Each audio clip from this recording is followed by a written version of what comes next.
ಒಂದಿನ ಗಂಡ ಹೆಂಡತಿ ಮಧ್ಯೆ ಒಂದ್ ಜಗಳ ಆಗುತ್ತೆ.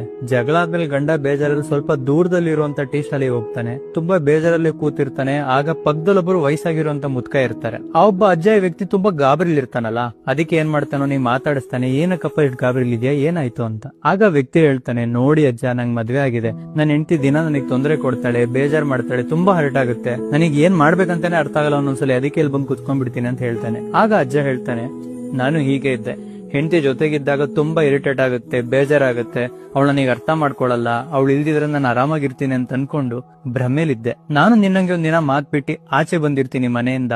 ಆಗ ವಾಪಸ್ ಕಾಲ್ ಬರುತ್ತೆ. ಕಾಲ್ ಬಂದಾಗ ಗೊತ್ತಾಗುತ್ತೆ ನನ್ನ ಹೆಂಡತಿ ತೀರ್ಕೊಂಡಿದ್ದಾಳೆ ಅಂತ. ಬಟ್ ಅವಳು ತೀರ್ಕೊಂಡ್ಮೇಲಿಂದ ನನಗೆ ಜೀವನ ಸಾಧಿಸೋದು ತುಂಬಾನೇ ಕಷ್ಟ ಆಗ್ತಿದೆ. ನನ್ನ ಹತ್ರ ಮನೆ ಇದೆ, ಮಕ್ಕಳು ತುಂಬಾ ಒಳ್ಳೆ ಕೆಲಸದಲ್ಲಿದ್ದಾರೆ, ಅವ್ರ ಸ್ವಂತ ಪ್ರಾಪರ್ಟಿಗಳನ್ನ ಮಾಡ್ಕೊಂಡು ಖುಷಿಯಾಗಿದ್ದಾರೆ. ಬಟ್ ನನಗೆ ಮನೆಗೆ ಹೋಗಕ್ಕೆ ನೆಮ್ಮದಿ ಇಲ್ಲ, ಆಚೆ ಓಡಾಡಕ್ಕೆ ನನ್ ಹೆಂಡತಿ ಇಲ್ಲ. ನಾನ್ ಸಾಯೋವರ್ಗು ನನಗೆ ಕೊರಗಿರೋದೊಂದೇ.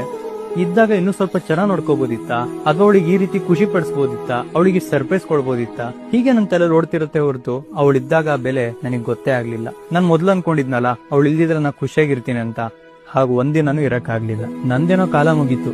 ಬಟ್